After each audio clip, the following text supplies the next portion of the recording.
Traité Hérouvine, Daf Samertet, feuille numéro 69. Nous sommes dans la feuille 68, deux lignes avant la fin de la page. À Marmar, on reprend l'enseignement de la Braïta qui disait que Rabban Gamliel a dit à ses fils qui habitaient dans la même cour qu'un Sadducéen 1 qui avait annulé sa propriété sur la cour. Il leur a dit Otziu Masheltem Motziim, faites sortir de votre maison ce que vous voulez faire sortir. Vachnissu Masheltem Machnissim, faites y rentrer ce que vous voudriez faire rentrer. Avant que ce personnage malheureux fasse sortir ses affaires sur la cour. Ve'aser alechem. Et alors, il va ainsi annuler l'annulation de sa propriété, il va se réapproprier sa propriété et il vous interdirait ainsi de porter le Shabbat. Le même rad chimavkeinu vadam apikihu lo asar.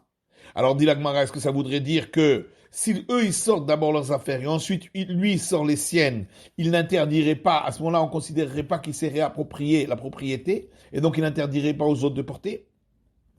Vertnan, pourtant il y a une Mishnah qui dit Mishenatan Reshuto, celui qui a donné sa propriété. C'est pas écrit qu'il a annulé sa propriété. Et c'est pourquoi la Gemara a compris qu'il a annulé, mais ensuite les autres se sont appropriés.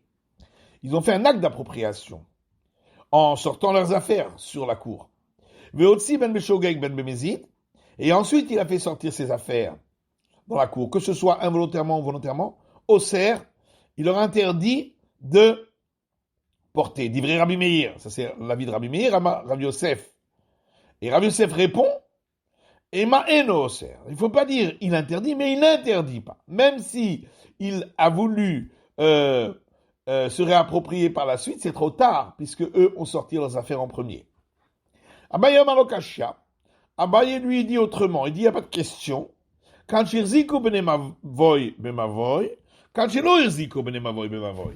Dans le cas de la Braïta qu'on avait vu précédemment, les autres se sont appropriés de la propriété de la ruelle avant que lui sorte pour annuler son annulation de propriété.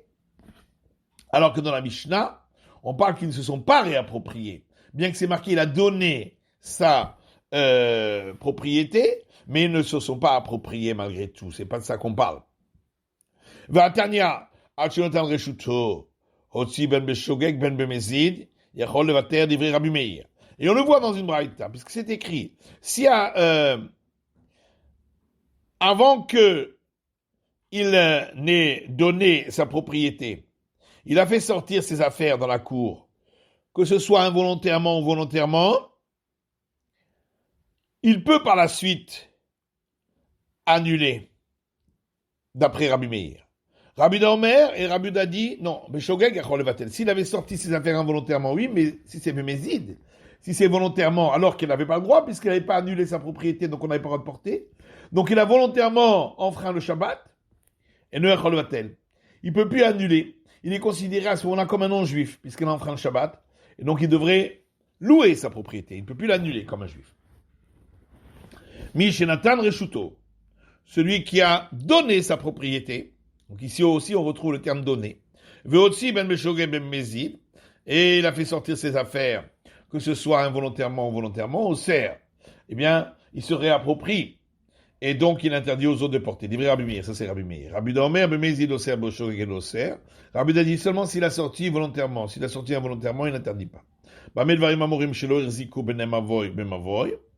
Et on parle uniquement dans le cas où les autres de la ruelle ne se sont pas appropriés la propriété. Donc, on voit bien d'ici que bien qu'il s'est marqué le terme, il a donné sa propriété, mais en vérité, les autres ne se sont pas appropriés. C'est ça la preuve qu'on voulait rapporter ici. Mais si effectivement ils se sont appropriés avant que lui ne veuille s'en approprier, même s'il a sorti après ses affaires pour s'en approprier, que ce soit involontairement ou volontairement, il ne pourra plus s'en approprier, donc il n'interdira pas de porter. Amarbar. Reprenons la suite de l'enseignement de la Braïta qu'on avait vu précédemment dans le daf précédent. Rabbi Omer, Rabbi dit Belashon Acheret. Qu'en réalité, Rabban Gamliel s'est exprimé un peu différemment quand il a parlé à ses enfants qui habitaient dans la cour avec le Sadducéen. Il leur a dit dépêchez-vous de faire tout ce que vous avez besoin de faire dans la ruelle. Avant que il ne fasse nuit, ou qu'il fasse sombre et que Shabbat ne rentre, avant que Shabbat ne rentre. Et à ce moment-là, il vous interdirait de porter. Parce que d'après lui, d'après Rabbi Yehuda, l'annulation de propriété faite par un sadducéen n'est pas valable. Donc ça veut dire qu'il est considéré comme un non-juif. D'après lui, il ne peut pas annuler sa propriété, mais il doit la louer, comme le non-juif. Pourtant, dans notre Mishnah, on a vu différemment que Rabbi Yehuda, d'après Rabbi Yehuda, il leur a dit « Sortez vos affaires avant que lui ne sorte les siennes. » Et alors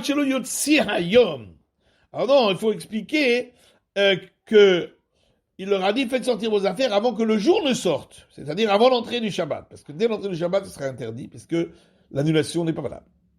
Vibaïtema, ou bien on peut dire autrement. Lokashia, pas de question. Kan b'mouman lechal Shabbatot betzina, kan b'mouman lechal Shabbatot befaresia. Dans la Mishnah, où il n'interdisait pas de porter, et on acceptait son annulation, sauf s'il sortait ses affaires dans la cour, c'est dans le cas où il enfreignait le Shabbat seulement en cachette. Donc il n'est pas considéré comme quelqu'un qui enfreint véritablement le Shabbat pour pouvoir, comme un non-juif en tout cas, il n'est pas considéré comme un non-juif pour dire qu'il faut qu'il loue sa propriété. Alors que dans la Braïta vue précédemment, on parlait d'un sadducéen qui enfreignait le Shabbat en public. Et donc là, il est considéré comme un non-juif. À ce sujet-là, qui ne pourra pas annuler sa propriété, mais il devra la louer. Comme qui va cette braïta qui dit Moumar, le renégat, qui enfreint la Torah, Vegilouy Panim, et l'effronté, ne peut pas annuler sa propriété pour pouvoir porter. Gilouy Panim Moumar Have, est-ce que simplement parce qu'il est effronté, on va le considérer comme quelqu'un qui enfreint la Torah?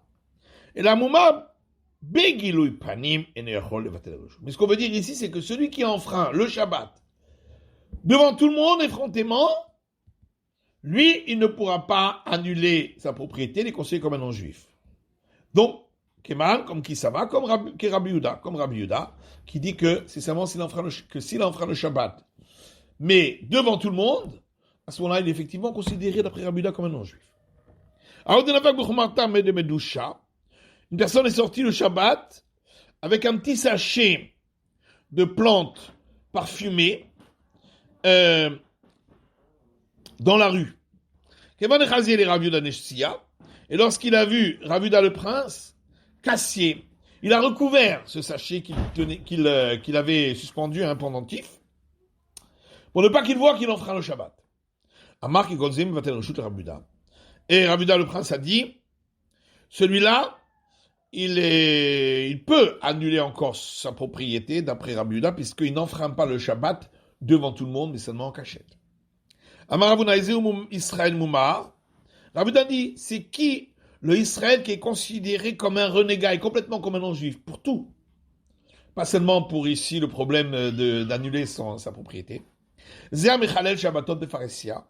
C'est celui qui enfreint le Shabbat devant tout le monde. Donc il est considéré d'après lui comme un renégat complet à tous les points de vue. Amar le Rav Nachman lui a dit Keman, comme qui va cet enseignement? Ike Rabbi Meir, si c'est comme l'enseignement de Rabbi Meir d'Amar Chashud Devar Echad Chashud Chol Torah Kula, qui dit que une personne qui est suspectée d'enfreindre un point de la Torah, il est suspecté d'enfreindre toute la Torah. D'après lui, même si il enfreint un seul des interdits de la Torah aussi, il serait considéré comme un renégat. Ikerabanan, et si c'est comme les sages, voilà que eux disent celui qui est suspecté d'enfreindre un point n'est pas suspecté d'enfreindre toute la Torah. Alors pourquoi ici pour le Shabbat on le considère comme un renégat complet? D'après eux, c'est seulement s'il enfreint l'interdit de pratiquer l'idolâtrie. Alors là, il est considéré comme enfreindre toute la Torah. Alors Rav Nachman ben Yitzhak dit non. Quand ici on dit qu'il est considéré comme un renégat, c'est uniquement concernant la possibilité qu'il aurait eu de donner sa propriété ou de l'annuler s'il enfreint le Shabbat effrontément devant tout le monde. Il ne pourra plus le faire, il est considéré comme un non-juif et il devra louer sa propriété. Mais qu'il est Tania, comme c'est marqué dans le Braïta. Israël Mouma, Meshamer Shabbato Bashouk. Un Israël renégat qui garde le Shabbat dans la rue. Mais va-t-elle reshoot? Lui a le droit de annuler sa propriété parce qu'il n'enfreint pas le Shabbat devant tout le monde. Chez un homme Meshamer Shabbato Bashouk, mais celui qui ne garde pas le Shabbat même dans la rue, devant tout le monde, et non, va-t-elle reshoot. Celui-là ne pourra pas annuler sa propriété. Les chameaux Israël n'ont-elles reshoot, puisqu'on a dit que c'est un Israël qui lui peut recevoir la propriété d'un autre et donner sa propriété à d'autres. Ou benochi, mais pour le non-juif, al-shiaskir. Il faut qu'il loue sa propriété. Keitzad, c'est quoi annuler? Omerlo reshuti kenuya lecha, reshuti mevutelet lecha. S'il dit, ma propriété t'est acquise, ou ma propriété est annulée pour toi, Kana, l'autre l'a acquis, Venser Liskot. N'a pas besoin de faire un acte d'acquisition, la parole ici suffit. Ravashi Amaraitanahu. Et Ravashi lui dit que ça va d'après l'enseignant d'une braïta, qu'on va voir plus loin, de Chamira Ale Shabbat Ka'abodazara, pour qui le fait d'enfreindre le Shabbat est aussi grave qu'enfreindre l'interdit d'idolâtrie, c'est pourquoi il est considéré comme un renégat complet, comme un non-juif complet à tous les points de vue. Qu'il est Tania, comme Braïta dit. Mikem, c'est marqué dans le verset, un homme qui offrira un sacrifice, deux parmi vous. Qu'est-ce que ça veut dire deux parmi vous? Velokulchem. Pas vous tous pouvez le faire. Prat les moumar. On exclut celui qui enfreint la Torah. Mikem, et comme c'est marqué deux parmi vous, Bachem chalakti velo beumot. On vient apprendre que c'est seulement chez vous, les enfants d'Israël, qu'on fait cette différence, mais pas chez les peuples du monde. Chez les peuples du monde, même celui qui enfreint complètement la Torah peut offrir un sacrifice au temple. Mina behema, ensuite c'est marqué dans le verset de l'animal, la avi ben adam domina behema. C'est pour inclure les gens qui ressemblent à des animaux. Mais kanamou mekamin korbanot miposhei Israël. Donc là on a dit on reçoit des sacrifices apportés par des pécheurs d'Israël. Que des chers zéro bitshuva, afin qu'ils puissent se repentir. Chutz min hamumar, sauf celui qui renie, qui enfreint la Torah, ou celui qui fait des libations de vin, et celui qui enfreint le Shabbat devant tout le monde. Hagufa Kashia. Ici, il y a une question interne dans cette braïta. Au départ, on a dit, quand c'est marqué à partir de vous et pas vous tous, c'est pour exclure celui qui enfreint la Torah. Et ensuite, on a dit qu'on reçoit les sacrifices des pécheurs d'Israël. Halokasha, ça c'est pas une question. Le début parlait de celui qui enfreint toute la Torah, celui-là ne peut pas apporter de sacrifice. Metziata est le cas d'ensuite du milieu de la Braïta, mais Moumar le Davar Echad, celui qui enfreint un seul point de la Torah. Et mais regardons la fin de la Braïta. Sauf celui qui enfreint et celui qui fait des libations de vin à l'idolâtrie. C'est quoi le cas ici de celui qui enfreint? Si on parle de celui qui enfreint toute la Torah, c'est le cas du début de la Braïta, donc ça a déjà été dit. Il est devant Echad, s'il enfreint un seul point, alors c'est une question contre le deuxième cas, le milieu de la Braïta qui disait qu'on accepte des korbanot, des sacrifices de sa part. Et là, la vachikama, donc forcément il faut dire, on vient exclure celui qui enfreint pour, qu'est-ce qu'il enfreint? Il enfreint l'interdit de faire des libations à l'idolâtrie. Ou celui qui enfreint le Shabbat devant tout le monde. Donc d'après cette braïta, le fait de pratiquer l'idolâtrie ou d'enfreindre le Shabbat, c'est pareil. Et donc on en déduit, c'est effectivement cet auteur de cette braïta qui considère que celui qui enfreint le Shabbat publiquement est considéré comme quelqu'un qui enfreindrait toute la Torah, est considéré comme un non-juif à part entière sur tous les points. Maintenant, une prochaine Mishnah.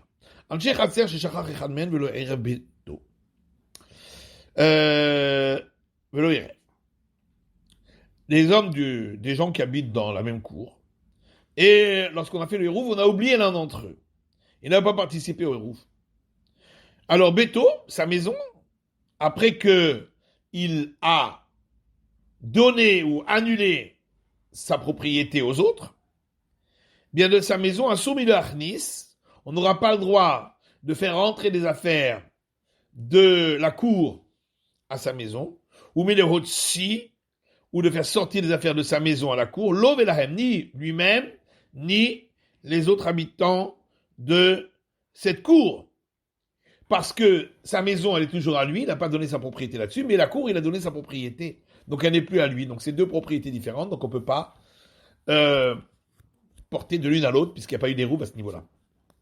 Mais chez la haine, par contre, au niveau de leur maison aux autres, Moutarin, l'Ovelahem, là, on pourra porter, sortir ou entrer des affaires de la cour à la maison à la cour, et eux, et lui-même, celui qui a donné la propriété, et eux aussi, puisque c'est considéré comme la même propriété, puisqu'ils ont tous fait érouve entre eux.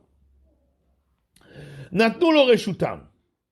Si c'est l'inverse, c'est eux, les autres, qui ont donné leur propriété à celui-là qui avait été oublié. Hu mutar, lui aura le droit de porter de sa maison à la cour, puisque c'est considéré comme la même propriété, puisque tout lui appartient, ou de la cour à leur maison. Mais eux n'auront pas le droit de porter du tout, ni de sa maison à la cour, ni de la cour à leur maison. Hayushnaim, si ils étaient à deux à recevoir la propriété de celui qui avait été oublié, ils étaient à deux à avoir été oubliés, et ils ont reçu la propriété des autres, ensemble les deux. Osrin et comme entre eux ils n'ont pas fait de hérouv, eh bien ils s'interdisent l'un à l'autre de porter.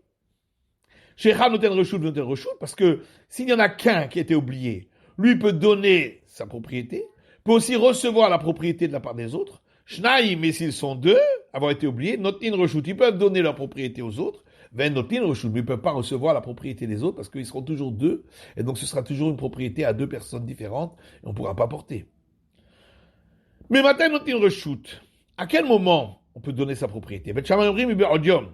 D'après l'école de Shammai, uniquement quand il fait encore jour, avant l'entrée du Shabbat. Et d'après l'école du Hillel, également, après que la nuit a commencé à tomber, donc à partir de l'entrée du Shabbat. Mishenaton Reshuto Vehodsi, celui qui a donné sa part, sa propriété dans la cour, et puis ensuite il a sorti des affaires. Ben Meshogeg Ben Memizid Arizeoser, qu'il les fait involontairement ou volontairement, eh bien, il interdit aux autres de porter parce qu'ainsi il s'est réapproprié sa propriété. Il a annulé l'annulation qu'il avait faite. Divrei Rabbi Meir, ça c'est la vie de Rabbi Meir. Rabbi Domer, d'après Rabbi Uda, mais il oser Meshogeg et Oser. S'il a sorti ses affaires volontairement, là il interdit, mais s'il a sorti involontairement, il n'interdira pas aux autres de porter. Ça ne s'appelle pas qu'il a réapproprié. Gemara, Beto de Asur Chatzero Sharia. On a donc dit que celui qui a annulé sa propriété, donc de sa maison, il ne peut pas porter, mais de la cour, dans la cour, il peut porter. Echidamid est-il Beto Amayasour. Alors, s'il a également annulé sa propriété dans sa maison, pourquoi on ne pourrait pas porter de la maison à la cour? Il n'y a pas de problème. Idela Batil, s'il n'a pas annulé du tout, il n'a fait aucune annulation, parce que dans la Mishnah, ce n'est pas écrit expressément qu'il a annulé. C'est nous qui l'avons expliqué. Mais si on dit qu'il n'a pas annulé, c'est Romain Charrier, même dans la cour, on ne pourrait pas porter. On parle effectivement qu'il a annulé sa propriété, mais Chatzero, il a dit j'annule la propriété sur la cour. Mais il n'a pas dit qu'il a annulé la propriété dans sa maison. Mais Kassavré Rabbanan et les sages qui sont donc tenants de cet enseignement disent celui qui annule sa propriété sur sa cour, Reshut Beto Lobitel. Il n'a pas annulé sa propriété sur sa maison. D'ailleurs, il niche parce que ça peut arriver qu'un homme habite dans une maison sans avoir la cour à côté. Et la Mishnah continuait en disant que pour leur maison à eux, aux autres, Là, c'est permis de porter de la maison à la cour et de la cour à la maison, et pour eux et pour lui. Maïtama, pourquoi d'avait horaire, les gabayou? Il est considéré, lui, comme leur invité. Et donc, bien qu'il n'a plus de part dans la cour, il pourra porter de la cour à leur maison, c'est considéré comme la même propriété, le même propriétaire. Puisque c'est la propriété de tous qui ont fait le héros ensemble. Et donc la Mishnah disait, si c'est eux qui lui ont donné leur part, leur propriété, à ce moment-là, lui aura le droit de porter, puisque à ce moment-là, tout lui appartient, mais eux ne pourront pas. Et pourquoi on ne dirait pas que eux sont maintenant ce sont eux qui sont considérés comme les invités, donc ils pourraient aussi porter, au même titre que lui? Alors la Gemara dit, quand il y en a un qui a donné sa part aux autres, à 5 autres, lui on peut le considérer comme un invité des autres. On ne va pas les considérer dans le sens inverse que les 5 autres soient considérés comme des invités de lui lorsqu'ils lui ont donné sa part. Et donc, on dirait au contraire que s'ils vont commencer à porter, ça veut dire qu'ils se sont réappropriés leur part. Et donc c'est pourquoi ils interdiraient ainsi de porter. Ce moment-là, la Gemara a compris que dans la Mishnah, en réalité, c'est une succession. C'est que d'abord, lui a donné sa part aux autres, et ensuite, ils ont donné eux leur part à lui. Comme ça, la Gemara a compris au départ. Et donc, il y aurait une preuve d'ici, qu'après avoir annulé, on peut annuler dans le sens inverse. Alors, on avait vu qu'il y avait une discussion là-dessus. Et la Gemara dit, Achikama. Non, c'est pas une preuve. Alors, voilà comment on peut expliquer la Mishnah. Natnu lo reshutan me'ikara. En vérité, ensuite, c'est un deuxième cas qui n'a rien à voir avec le premier, où eux lui ont donné leur part au départ. Et donc, c'est tout à fait une autre histoire. Umuta ve'nasuri. Dans ce cas-là, lui pourra porter dans la cour et de la cour aux maisons, mais pas eux. Ayushneim osrin ze'alze. Donc, la Mishnah disait, s'ils étaient deux à avoir été oubliés et les autres leur ont donné leur part, ils pourront pas porter parce que l'un interdit à l'autre, puisque ce sont deux propriétaires. Il y a toujours deux propriétaires sur ici la cour et qui n'ont pas fait de hérouve entre eux. Pshita, la Gemara dit, mais ça c'est évident. La ticha d'adachan milayu batil le chavre. Non, on a besoin quand même de l'enseignement dans le cas où l'un de ces deux-là annulerait sa part au deuxième. Bah, on était mal ishtari. On aurait pu voir que dans ce cas-là c'est permis, puisque maintenant tout appartient à un seul. Comment je parle, tout envie d'apprendre que non. Tant donné que lorsque les autres avaient au départ annulé leur propriété, ça n'autorisait pas à porter puisque ça appartient à deux qui n'ont pas fait le hérouf. Donc il n'y a pas d'autorisation de porter dans cette cour. Eh bien, donc leur annulation n'est pas valable du tout, puisqu'elle n'a pas permis de porter. Et après, même si l'un annule à l'autre, ça ne change rien puisqu'il n'y a pas eu au départ l'annulation des autres. Chez Ranoten Reshut, donc on a dit dans la Mishnah, parce qu'une personne peut donner sa part aux autres. Atula m'a dit, pourquoi on répète cela? Inoten tanina, inotel tanina. Qu'il donne sa part, on l'a déjà vu au début de la Mishnah, et qu'il reçoive la part des autres, on l'a aussi vu. Alors c'est pas Issaïchalé. On a besoin à cause de la suite. Shnaim notin reshut. Lorsqu'ils sont deux à avoir été oubliés, ils peuvent donner leur part. La Gemara dit, Anami Pshita, ça aussi c'est évident. Pourquoi pas? Maoud et Tema, j'aurais pu croire l'exemple d'Inma'atil et tous les loups. J'aurais pu croire qu'on interdirait à deux de donner leur part quand ils ont été oubliés à cause du cas où ils recevraient la part des autres, ou dans ce cas-là, c'est pas permis. Et donc, pour ne pas confondre entre un cas et l'autre, on aurait interdit dans les deux cas. Comme je parle là, c'est pourquoi on vient m'apprendre que non, et c'est la fin de l'étude de la feuille numéro 69.